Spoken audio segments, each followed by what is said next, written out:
Coba kita baca 1 sampai ayat yang ketiga. 1, 2, 3. Sementara Israel tinggal di Sitim, mulailah bangsa itu berzina dengan perempuan-perempuan Moab. Perempuan-perempuan ini mengajak bangsa itu korban sembelihan bagi Allah mereka. Lalu bangsa itu turut makan dari korban itu dan menyembah Allah orang-orang itu. Ketika Israel berpasangan dengan Baal Peor, bangkitlah murka Tuhan.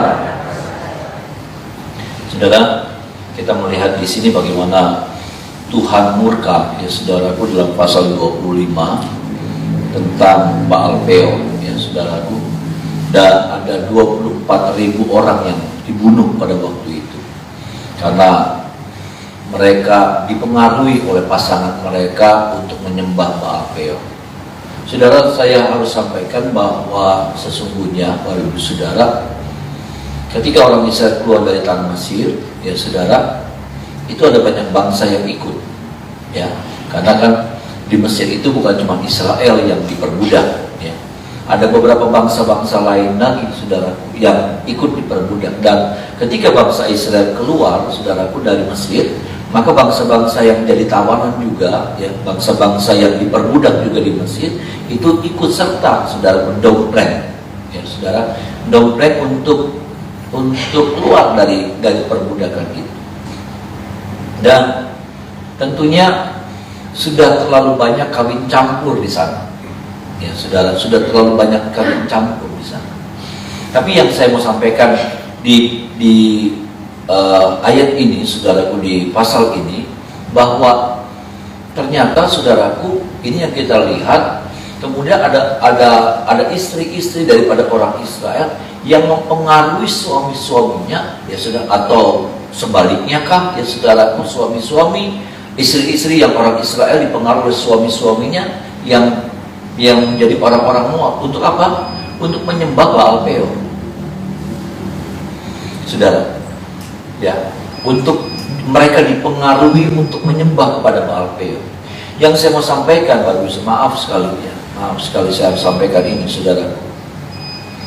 Hati-hati, saudara, karena jangan biarkan, karena seringkali ada pasangan-pasangan, ya, pasangan-pasangan hidup, ya saudara, yang bukan mendorong kita untuk maju di dalam Tuhan, tetapi melemahkan kita untuk kita maju dalam Tuhan. Maaf sekali, saudara, maaf sekali. Dan itu terjadi di mana saja. Itu terjadi di saya, terjadi mungkin di ya saudara. Tetapi maksud saya adalah bagaimana kemudian kita memiliki sikap. Bisa bilang amin, saudara? Kita yang memiliki sikap, kita yang menentukan. Nah, inilah yang saya mau sampaikan adalah kita harus jadi kepala, bukan ekor. Ada amin, saudara? Siapapun, apakah itu istri, apakah itu suami, dalam hal ini, ya saudara, dalam hal apa, kepercayaan, dalam hal prinsip iman, kita harus jadi kepala. Istri memang dalam berumah tangga harus menjadi penolong, saudara. Tetapi ini saya mau sampaikan tentang bagaimana kemudian kita harus punya prinsip. Bisa jadi pasangan kita tidak seiman dengan level iman kita. Makanya firman Tuhan juga bilang, janganlah kamu menjadi pasangan yang tidak sepadan, katanya. Ya, memang tidak sepadan dalam 2 Korintus kalau tidak salah, itu bicara tentang orang yang tidak seiman, tetapi juga, saudaraku, tidak sepadan juga sebetulnya yang tidak selevel. Ya. Artinya saya tidak bilang bahwa kemudian kita berpikir mundur, saudara. Tapi maksud saya adalah bagaimana kehidupan kita sebagai orang percaya, kita yang sudah ngerti firman, kita yang harusnya mempengaruhi mereka, kita yang harusnya menguatkan mereka, kita yang harusnya mempengaruhi mereka. Dan ini yang terjadi, bangsa Israel dipengaruhi oleh orang-orang Moab, sehingga ada terlalu banyak, saudara, ya, orang-orang Israel, apakah itu perempuannya, apakah itu prianya, saudara, mereka kemudian turut serta gitu, ikut dipengaruhi oleh apa? Oleh ajakan daripada pasangan mereka. Untuk apa? Menyembah Baal Peor, dan itu Tuhan murka. Maaf sekali, saudara. Kita harus punya prinsip. Ada amin, saudara. Kita harus punya prinsip. Kita ngerti firman, kita ngerti kebenaran, kita ngerti bahwa ibadah itu penting. Kita mengerti bahwa hidup ini harus melekat sama Tuhan. Hidup ini hanya karena anugerah Tuhan. Ada amin, saudara. Kita percaya itu, kita akui itu. Saya tidak bilang kita marah-marah sama mereka. Kita tuding-tuding, kita bodoh-bodohin pasangan kita. Bukan sama sekali, bukan itu. Tapi maksud saya, kita yang harus punya prinsip. Bahkan kita nggak boleh membiarkan diri kita dipengaruhi, dilemahkan. Tetapi kita yang harus menguatkan mereka. Mereka yang masih lemah, kita kuatkan mereka. Karena mereka adalah pasangan kita. Bukan mereka maksudnya. Orang itu adalah pasangan kita. Istri kita itu, suami kita itu adalah pasangan. Bagaimana kita yang menguatkan mereka, kita yang mendorong mereka, kita yang mendoakan mereka, untuk mereka juga memiliki rasa haus, rasa rindu akan Tuhan. Ada amin, saudara. Bukan kita yang kemudian dilemahkan, ditarik mundur, seperti bangsa Israel. Ini orang Israelnya, apakah itu perempuannya, apakah itu laki-lakinya, suami-suaminya, apakah itu istrinya, itu ditarik mundur sama pasangannya. Dan mereka nurut saja, mereka tahu itu salah, mereka tahu itu berdosa, mereka tahu itu menyakiti hati Tuhan. Yang benar adalah langkah mereka yang selama ini, mereka belajar ibadah, mereka belajar melakukan hukum Taurat, tapi kemudian mereka biarkan mereka ditarik mundur. Ikut aja gitu, saudara. Maaf sekali, maaf. Sekali lagi saya tidak ajar saudara pulang-pulang kemudian saudara tuding-tuding, mama ya bikin saya lemah. Enggak, saudara. Tapi kita harus punya prinsip dulu. Kita tahu bahwa ini adalah kebenaran. Ini Tuhan yang ini adalah kesukaan Tuhan. Kita nggak usah berdebat dalam hal itu. Kita juga tidak saling menyalahkan mana yang benar.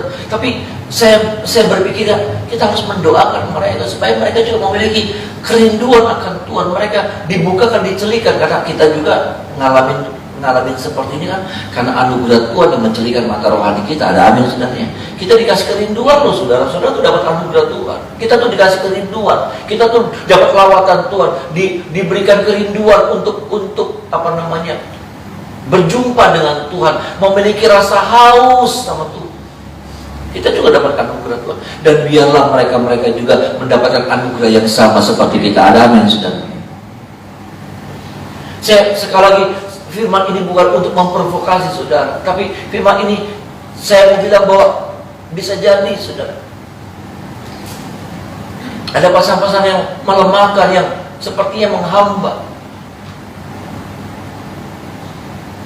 Kalau kita nggak punya prinsip, kita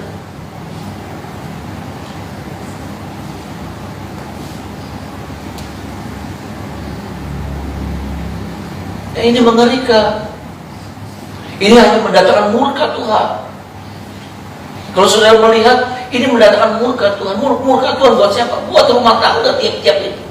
Karena dari 24.000 orang itu yang mati itu suami istri. Bahkan anak-anaknya mati itu. Itu bagian daripada orang-orang itu. Bukan cuma istrinya yang mati, suaminya juga mati. Bukan cuma yang mempengaruhi yang mati, tapi yang dipengaruhi juga mati. Artinya, kita sedang mendatangkan roh kematian itu di tengah-tengah keluarga kita. Kita sedang menghadirkan roh kematian itu hadir di tengah-tengah keluarga kita.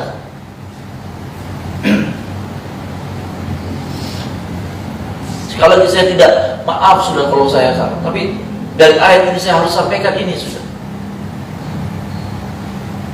Kita tidak bilang papa tuh nggak rohani, mama tuh nggak rohani. Bukan begitu, sudah. Bukan begitu caranya. Tapi mari kita pelan-pelan, kita berdoa, kita juga mohon anugerah Tuhan. Kita bilang sama Tuhan, saya seperti ini, saya bisa maju, saya bisa bertumbuh iman saya. Itu pun karena anugerah Tuhan. Amin. Itu pun karena anugerah. Dan saya minta sih Tuhan, anugerah yang sama juga Tuhan berikan kepada pasangan saya.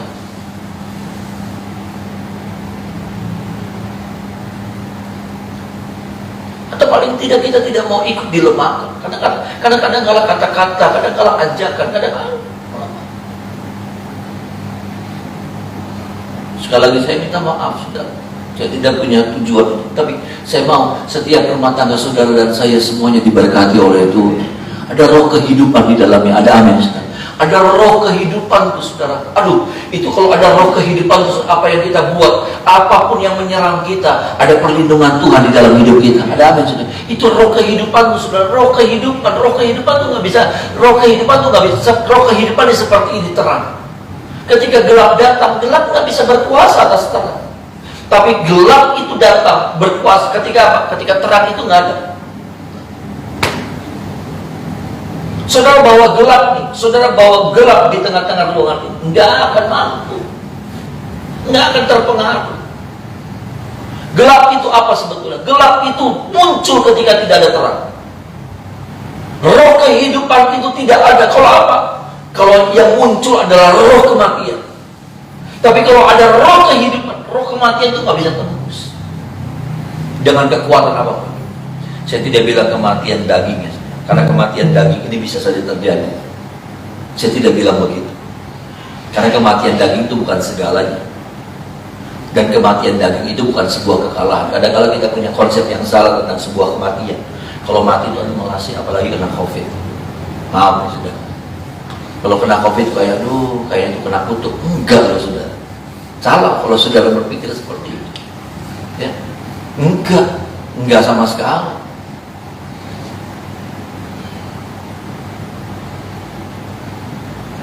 Ini saudara. Tapi yang saya sedang bicara tentang bagaimana supaya jangan sampai ada kematian roh, kematian suasana kematian, alam kematian, spirit kematian itu hadir di tengah-tengah kehidupan rumah tangga keluarga kita. Dan itu mengerikan.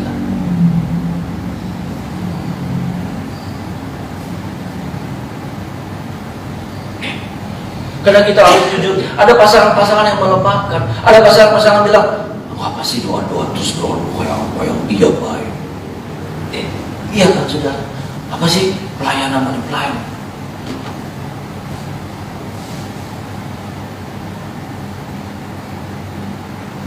Bilang aja, mama lagi belajar nyenengin hati Tuhan, Pak. Bilang aja, papa lagi belajar nyenengin hati Tuhan, Ma. Ada amin saudara. Papa sudah ngerasain banyak pertolongan Tuhan, Ma. Papa tuh hidup karena anugerah Tuhan.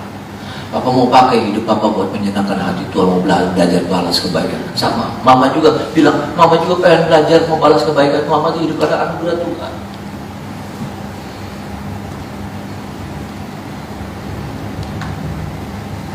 Nggak usah saling menyalahkan. Papa yang nggak benar.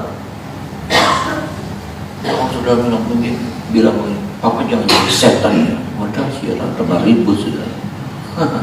Ya, waktu suami bilang, apa sih gereja gitu? Kita tuh Papa jangan jadi setan ya, dalam nama Yesus. Wah, yang digawai golok saudara. Sebaliknya, Mama jangan jadi setan ya. Wah.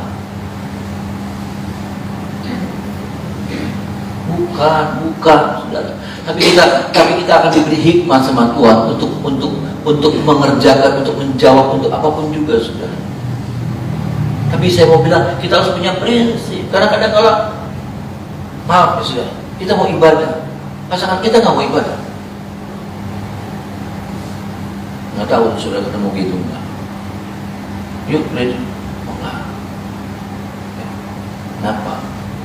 Mau sikil kayak belenak, balik pojok belenak. Jauh lah. Hari Bapak beli makan, Bapak hidup mengangkat. Terus kayak gitu. Nanti minggu depannya, istrinya yang nggak enak badan. Ya. Ayo terus. Nggak ada tujuan apa-apa, saudara. Saya cuma mau supaya jangan sampai, karena saya melihat ini seperkara yang serius, sesuatu yang melemahkan. Kadang-kala saudara tahukah saudara, kita bicara tentang melemahkan itu bukan cuma dari luar, tapi seringkali dari dalam. Aduh, kalau yang kayak gitu saya membiarkan saudara, rusak sudah hidup saya.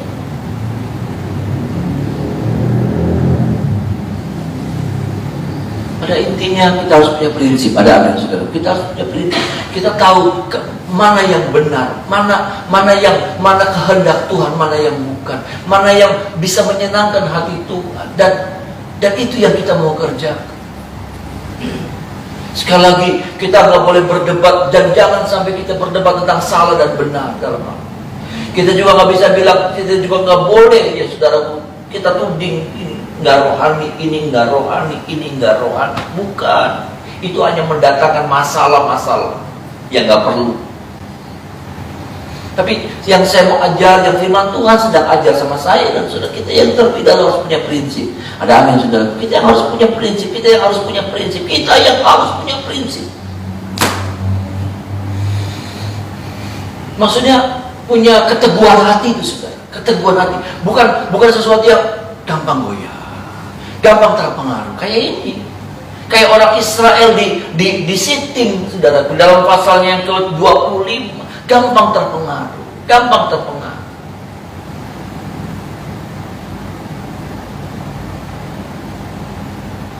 Karena sekali lagi, saya lihatnya Israel kawin campur itu sudah dari zaman dahulu kala.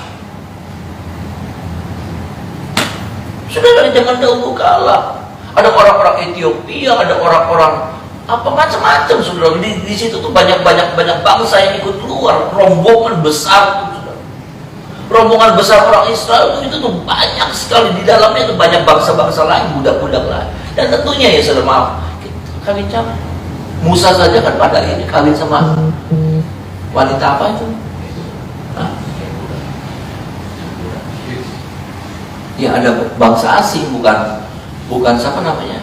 Bukan orang Israel. Ya saudara. Jadi tapi ya saya tidak bilang bahwa itu juga nggak apa-apa, tapi yang lebih penting bagaimana kemudian kita ini punya prinsip, bagaimana kita tuh punya apa namanya, punya keteguhan hati, saudara.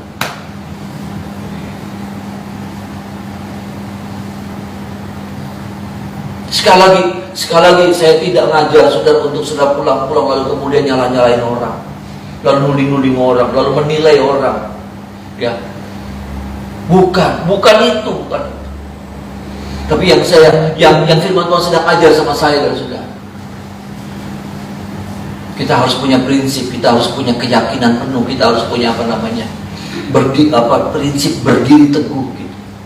Tapi juga di sisi yang lain kita juga minta anugerah Tuhan. Karena sekali lagi kalau saya dan saudara bisa belajar setia itu bukan karena kita, tapi semuanya karena anugerah Tuhan yang menarik kita. Ada amin. Ada tali kasih anugerah Tuhan itu ditempelkan, diikatkan kepada kita, sehingga kita ditarik maju sama Tuhan. Bukan karena maunya kita di daging nih saudara, jauh dari Tuhan. Betul. Nih daging nih saudara, daging nih maunya nih nggak mau dekat sama Tuhan. Ini daging. Sifatnya daging tuh begitu. Sifatnya daging tuh nggak mau. Sifatnya daging tuh nggak suka sama yang rohani.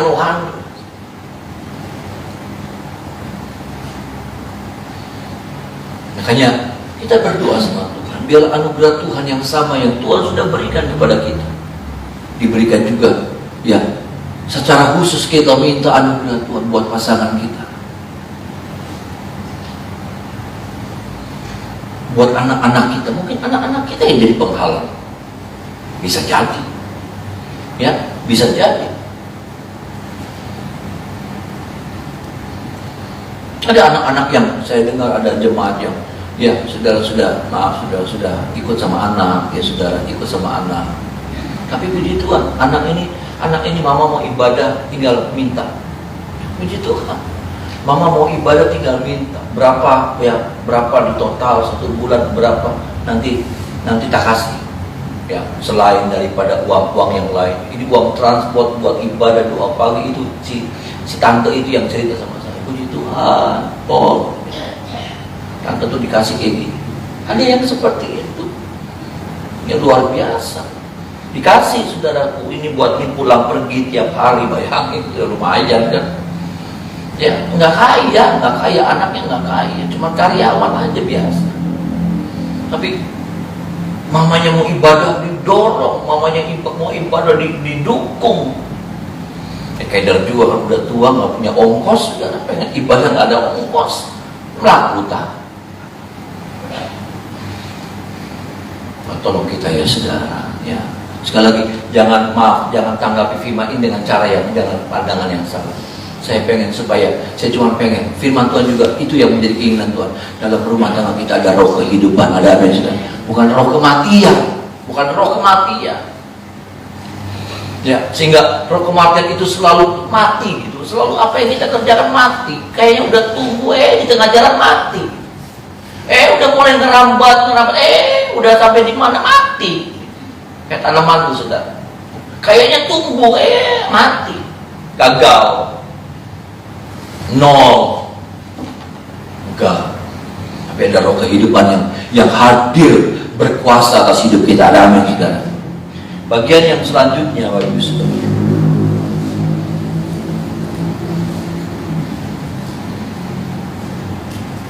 Ayat 6 sampai ayat yang ke-13. Sama-sama kita baca juga ayat 6 sampai 13. 1, 2, 3. Kebetulan datanglah salah seorang Israel membawa seorang perempuan Midian kepada sanak saudaranya dengan dilihat Musa dan segenap umat Israel yang sedang bertangis-tangis di depan pintu kemah. Ketika hal itu dilihat, anak Eliezer, anak Imam Harun, bangunlah ia dari tengah-tengah umat itu dan mengambil sebuah tombak di tangan, mengejar orang Israel itu sampai ke ruang tengah dan menikam mereka berdua, yakni orang Israel dan perempuan itu. Pada perutnya maka berhentilah tulah itu menimpa orang Israel. Orang yang mati karena tulah itu ada 24.000 orang banyaknya. Tuhan berfirman kepada Musa, Finehas anak Eliezer, anak Imam Harun telah menyurutkan murkaku daripada orang Israel. Oleh karena ia begitu giat membela kehormatanku di tengah-tengah mereka, sehingga tidaklah kuhabisi orang Israel dalam cemburuku. Sebab itu katakanlah, sesungguhnya aku berikan kepada perjanjian keselamatan yang daripada, untuk menjadi perjanjian mengenai keimaman selama-lamanya bagi dia dan bagi keturunannya. Karena ia telah begitu giat membela Allahnya dan telah mengadakan perdamaian bagi orang. Jadi begini saudara, ketika Tuhan marah, Tuhan bunuh roh maut, saudara. Roh maut mengejar, saudara. Roh maut mengejar, ya saudara. Bukan cuma hadir, tapi mengejar orang itu pergi kemana, dikejar sama roh maut. Itu mengerikan, saudara. Kalau kita dikejar sama roh maut, kalau kita dikuasai sama roh maut, dimanapun kita berada. Makanya ada roh kutuk tuh saudara, kalau saudara baca dalam Yeremia, ya saudara. Ini roh maut saudara, roh kematian mengejar saudara. Udah 24.000 orang mati. Kapan roh maut itu surut? Kapan roh maut itu berhenti? Nih, gitu, ngerem. Ya saudara, kapan? Ini saudara, ketika apa saudara? Ketika ya Finehas anak Eliezer, ya cucunya Harun. Saudara, Finehas ketika dia melihat ada orang lagi bertangis-tangisan karena mereka disuruh pisah, saudaraku ya, mereka lagi disuruh pisah, ini Finehas, aduh, sadis sih saudara, sadis. Ya, dia ambil tombak ya saudara, dia ambil tombak, kejar 2 orang suami istri ini, bunuh mereka. Maksud saya begini saudara, firman Tuhan sebetulnya bukan lagi sadis-sadisan, enggak, ya saudara. Tapi maksudnya kita harus menjadi orang percaya yang kadang-kala ya saudara harus ekstrim gitu. Karena kadang-kala kita tuh terlalu, kita jadi orang percaya yang begitu apa ya namanya, toleransi banget. Beli Bapak, beli Bapak, beli Bapak, tapi beli Bapak.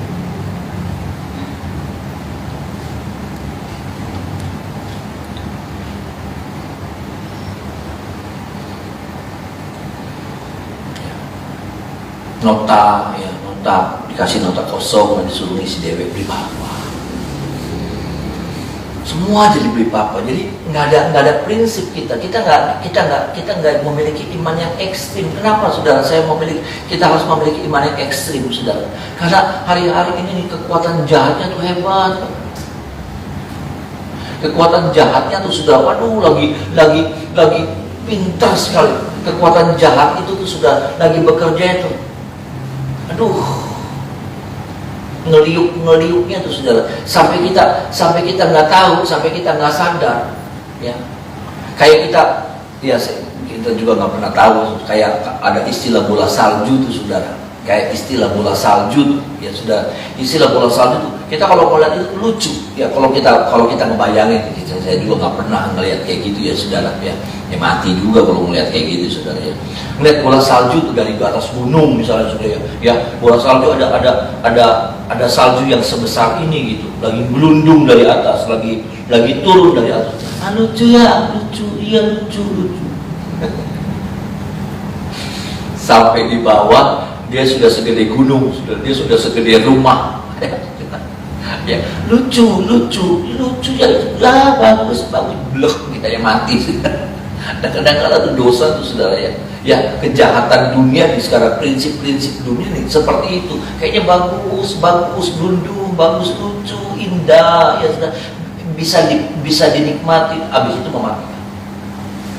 Kalau kita nggak ekstrim gitu, kalau kita nggak ekstrim itu apa? Ya paling tidak ya saudara, kalau boleh saya dalam artinya saya berhati-hati secara sungguh-sungguh, berhati-hati secara serius gitu.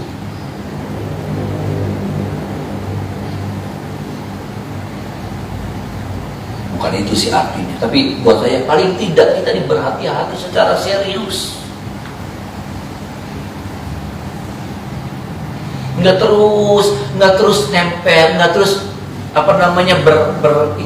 bertoleransi terus sama yang akhirnya kita terbiasa.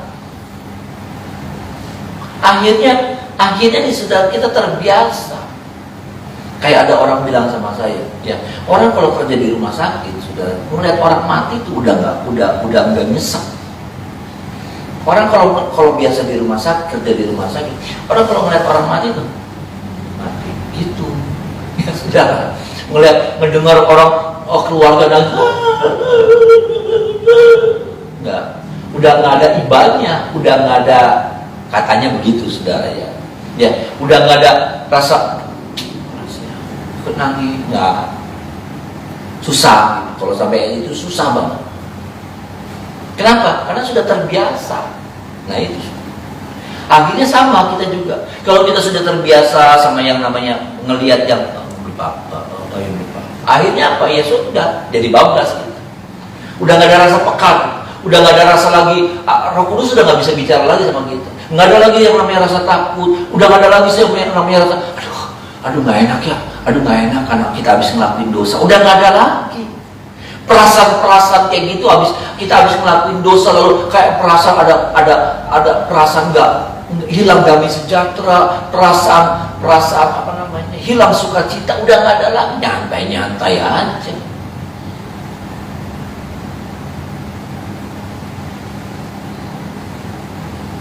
Ini sudah. Makanya Tuhan suka dengan sikapnya Pinehas. Pinehas ekstrim banget. Pinehas nggak mau yang kayak gitu, harus bersikat aja.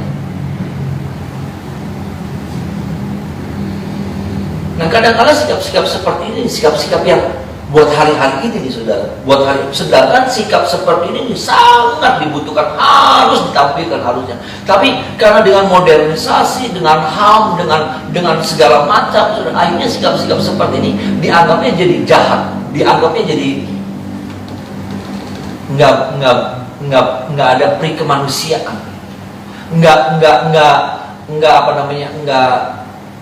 melihat hatinya orang, nggak mau tahu perasaannya orang.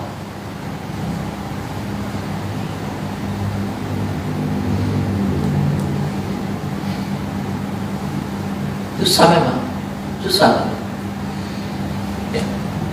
Ketika saya harus mengajar tentang sesuatu yang keras, ya saudaraku, pelayan-pelayan Tuhan, jadi nanti diartikannya bisa salah.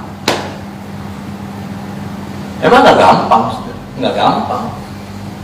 Tapi ternyata kalau saya lihat sudah sikapnya ekstrimnya Pinehas tuh Tuhan tuh suka, sampai akhirnya sikap ekstrimnya Pinehas itu yang membuat malaikat maut nih saudara, yang sudah mengejar orang-orang ini berhenti.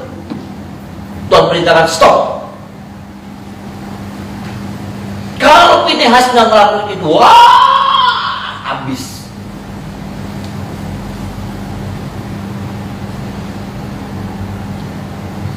Dalam hidup ini saudara, kita seperti apa? Kristen yang seperti apa?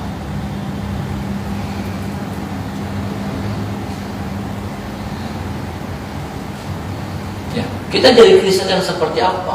Kita mau jadi Kristen yang seperti apa? Yang ambigu terus, yang suka banget di daerah abu-abu terus. Sukanya di pantai, terus di pantai, terus di pantai. Ya. Nanti kadang-kala kena air, nanti kadang-kala juga mundur. Nanti kadang-kala turun, nanti kadang-kala minggir. Terus kayak gitu. Kapan? Ngeri. Kehidupan Kristen yang seperti itu mengerikan. Maaf sudah.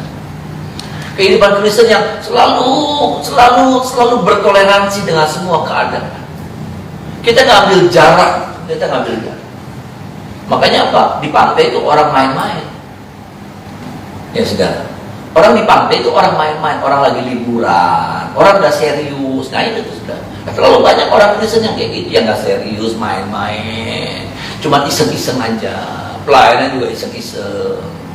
Akhirnya apa? Nggak punya prinsip.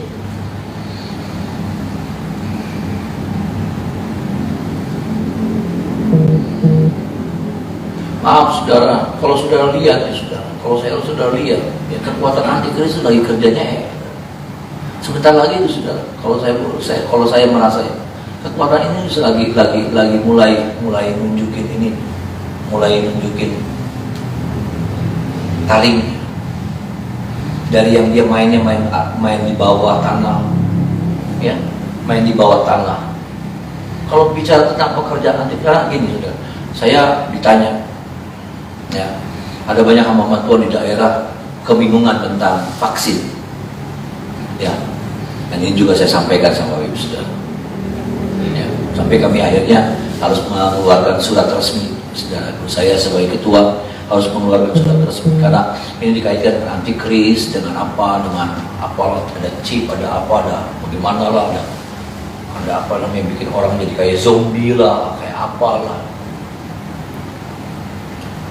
Saya cuma bilang begini, ya saudara, bahwa kekuatan antikristus sudah bekerjanya, udah mengikat, udah membuat kita ketergantungan, sudah berhasil banget sudah dengan handphone, dengan GPS, dengan Facebook, dengan WhatsApp ya saudara, dengan semuanya itu tuh sudah kita nih sudah kayak gini. Kekuatan itu tuh sudah ngikat tangan satu, tangan yang kanan, kaki, sudah saudara, dari kartu kredit, ya saudara, dari ATM, dari Payless, ya saudaraku, dari kita masuk tol. Makanya nanti kan nggak ada uang cash, udah orang nggak bisa pakai uang cash. Pakainya apa? Pakainya non tunai, ya, masuk tol pakai non tunai, semua pakai non. Kalau kita nggak ada kalau kita nggak punya kartu, saudaraku, nggak bisa lewat tol. Ya, kalau kita nggak punya kartu kredit, saudaraku, kita nggak dapat potongan, ya. Ada kartu kredit apa, misalnya bank tertentu ya, saudaraku, ya, potongan 30%. Kita pakai cash, diskon ya, nggak bisa karena program kartu kredit. Semuanya dipermudah sampai akhirnya apa? Sampai akhirnya kita terikat sama hal-hal seperti ini.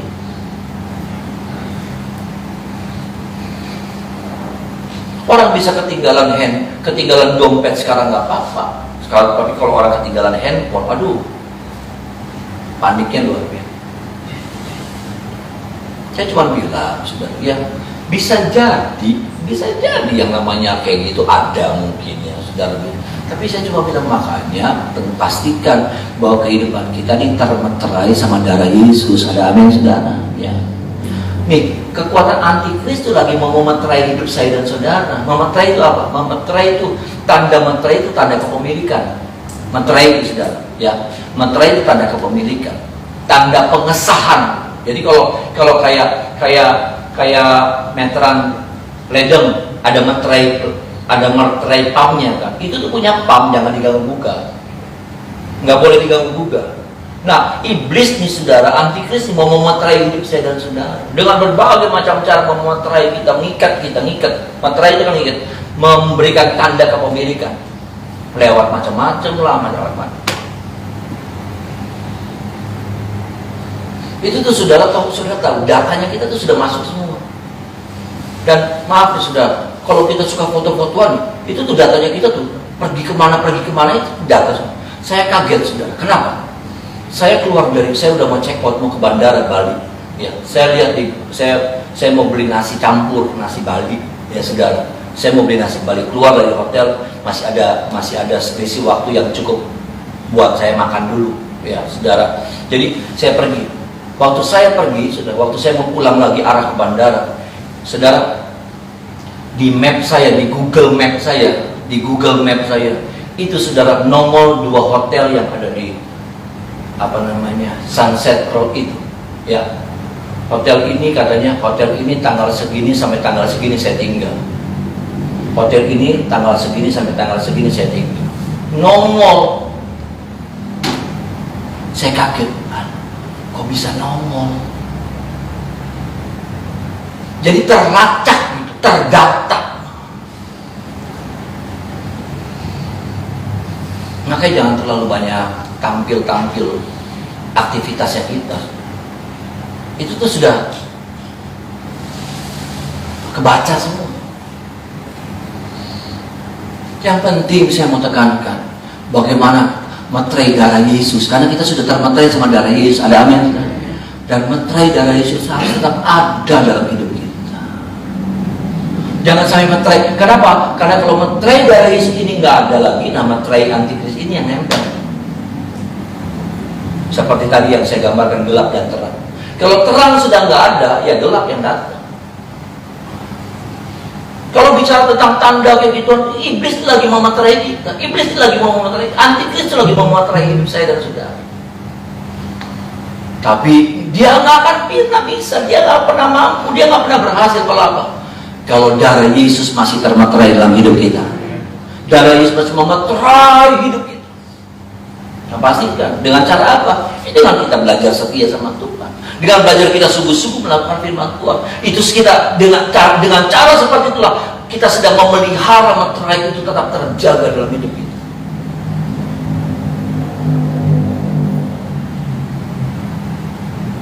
Kalau kita saya bilang, kalau kita nggak divaksin, akhirnya apa? Orang takut sama kita. Sekarang kalau saya nggak divaksin, saya nggak bisa melayani saudara. Kalau sampai satu saat sakit, saya nggak bisa, saudara akan takut sama saya. Susah saudara. Yang antikris lagi buat tuh semuanya serba kemudahan. Arti saudara. Semuanya sifatnya kemudahan. Memang seperti itu. Sampai akhirnya kita bergantung sepertinya. Tapi buat saya nih saudara, enggak, memang seperti itu keadaannya. Tapi yang penting kepemilikan tanda darah itu masih ada dalam diri. Orang Israel itu tinggal di mana waktu itu saudara? Waktu roh kematian itu mengejar orang-orang, di mana tinggalnya? Di Mesir. Tetapi apa yang membuat mereka berbeda? Ada tanda darah. Ada amin saudara. Ada tanda darah yang termeterai di ambang di pintu rumah setiap orang Israel. Ada tanda darah. Kalau tanda darah itu nggak ada, roh maut masuk dan setiap anak sulung mati. Orang Israel ada di mana? Ada di Israel bukan? Ada di Mesir. Artinya apa? Ada dalam lingkupnya Mesir, ada dalam genggaman Mesir. Tapi mereka tidak dikuasai sama Mesir. Kenapa? Tanda darah itu yang melindungi mereka. Tanda darah itu yang membedakan mereka. Ada amin saudara. Biar tanda darah ini yang tetap terpelihara. Dengan apa? Karena tanda darah ini bisa terhapus saudara, kalau nggak dijaga. Dengan hidup kita itu tuh saudaraku, toleransi, kebanyakan toleransi. Darah tinggi nantinya kalau saudara kebanyakan toleransi. Ya, bisa stroke. Hati-hati. Kita mesti punya prinsip. Saya dengar ada orang yang diajar nggak apa-apa, ini bohong putih, ya. Tapi orang ini bilang nggak bisa, bohong ya benar sudah. Kadang kalau kita melegalkan.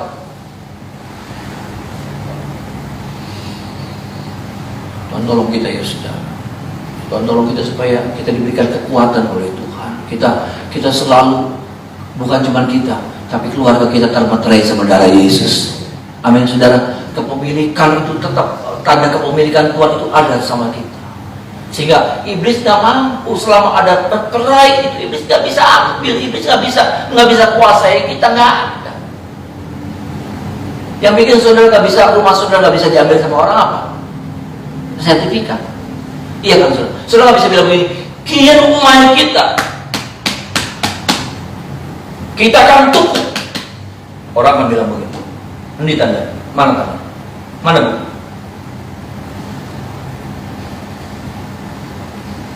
Orang bisa rebut rumah kita, rumah saudara. Tapi kalau saudara bilang begitu, nih sertifikatnya, orang bisa ambil.